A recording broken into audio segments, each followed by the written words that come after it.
এখন কাজে বেরালাম, যাত্রী সাথী আর ইনড্রাইভার দুটো অন করলাম।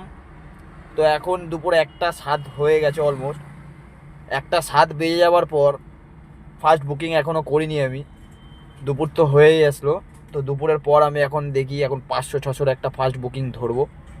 ইনড্রাইভারেই আর যাত্রী সাথী যেটাতেই বাজবে বাজুক, এটা ধরবো। পুরো এখন অ্যাপস পুরো খালি হয়ে বসে রয়েছে। সোদপুর আগরপাড়ার দিকে এখন খদ্দার দিকে কোনো ভাড়াই পাওয়া যায় না চট করে, কেন জানি না। এক সপ্তাহ ধরে এরকম প্রবলেমটা হচ্ছে, মানে ভাড়াই পাচ্ছি না। ভাড়া না পেলে কী করে আর্নিং করবো বলো তো?